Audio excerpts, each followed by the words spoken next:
Igen, velkommen til den her gruppe her, hvor vi kun har fokus på hælsporer og de problemer, der ligger omkring fodens dynamik og hele den måde, den fungerer på, og hvorfor den begynder at gøre ondt. En hælspor i den kliniske forstand, altså det, der står på NetDoctor og så videre, det er jo, at der er dannet et lille, en spore. Det er taget fra en hane, hvor den har sådan en spore bag på hælen, og det er det, man kan se på et røntgenbillede, at der ligesom er dannet en hælspore neden under foden. Den hælspore, hvorfor er den kommet? Den er ikke kommet for sjov. Altid, når kroppen laver noget, smerte eller en knoglenydannelse af en eller anden karakter, så er det for at beskytte noget væv mod, at det skal gå i stykker for alvor. Hvis kroppen har behov for at lave noget nyt knoglevæv nedenunder din fod i det her område, så er det fordi, at den er meget bekymret for, om det skal gå i stykker. Så derfor så danner den et nyt stykke knogle for at beskytte svangscenen. Og det lille stykke knogle, det kan faktisk gøre, at det niver rigtig meget, at der opstår en betændelsestilstand omkring det punkt, og det kan gøre ondt. Så det er hælsporen i dens egentlige kliniske forstand. Så er der hælsporen, som bliver kastet ud til mange mennesker, fordi de har ondt i det område, uden at det nødvendigvis er den her knoglenydannelse, der er sket. Det vil sige, at de har ondt ned omkring hælen, og så siger man, at det er en hælspore.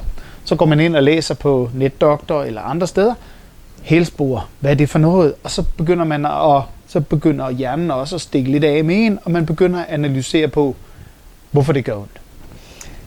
Mange får at vide, at du skal gå med noget indlæg og så videre, du skal have bedre stødabsorbering i din fod og så videre.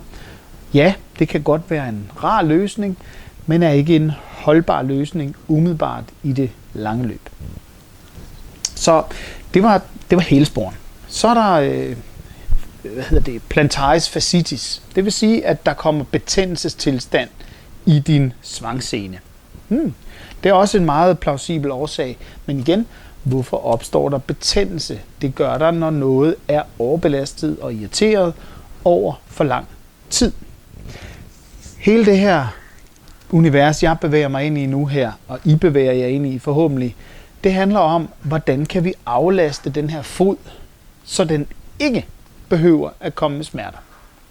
Rent teoretisk, så er smerter jo mere en beskyttelsesmekanisme, end det egentlig er en fortælling om, at der er noget, der er ødelagt. Det vil sige, at hjernen prøver at informere allerede tidligt i et forløb om, at der er noget hernede, du skal tage højde for. Den siger ikke, at der er noget ødelagt nødvendigvis, men den siger, pas lige på dig selv. Og det gør vi jo så med at putte noget indlæg, eller lave nogle øvelser, eller så videre. Finde ud af, hvad det er, der skal til for den enkelte person, for at aflaste netop foden. Så hvorfor er det, at det kan være så svært at slippe af med den her hælsmerte igen, og hvorfor er der nogen, der slipper af med det på 14 dage, de skal bare have et lille indlæg og så videre, og så er der nogen, der render rundt med det i årevis, og har rigtig, rigtig svært ved at slippe af med det. Det er fordi, at kroppe er forskellige.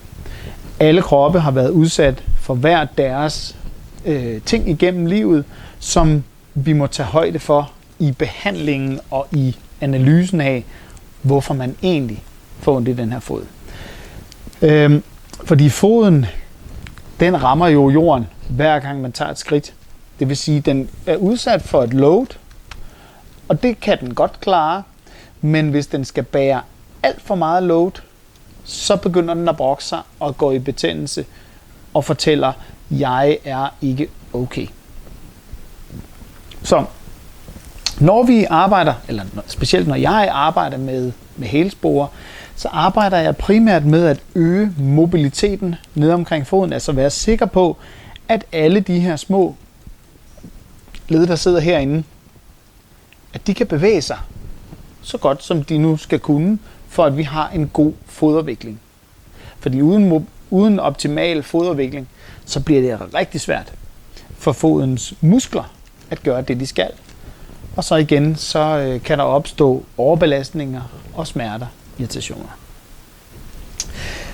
Fodens muskler, de de fleste af dem op på underbenet, og så sidder der selvfølgelig noget nedenunder foden, som styrer sig selv. Men ellers så er der meget at hente heroppe, i det her muskulatur heroppe.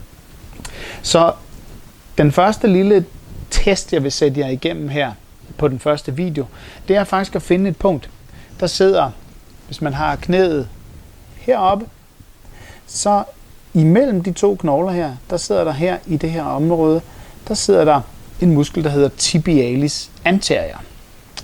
Den muskel, den går ned, sætter sig nedenunder foden, og er ret meget ansvarlig for både det, der hedder inversion og bagoverbøjning af foden. Så det skal vi lige have jer til at teste. Hvis I nu trykker på denne her muskel, der sidder her, og man kan ikke lave noget galt. Man kan ikke trykke for hårdt, og så bliver den ødelagt eller andet. Men ind og masserer den, og ser, om man kan finde et ømt punkt, der måske endda er så frækt at stråle nedad mod foden. Prøv at give den et første skud og se, hvad det må gøre, om den er øm.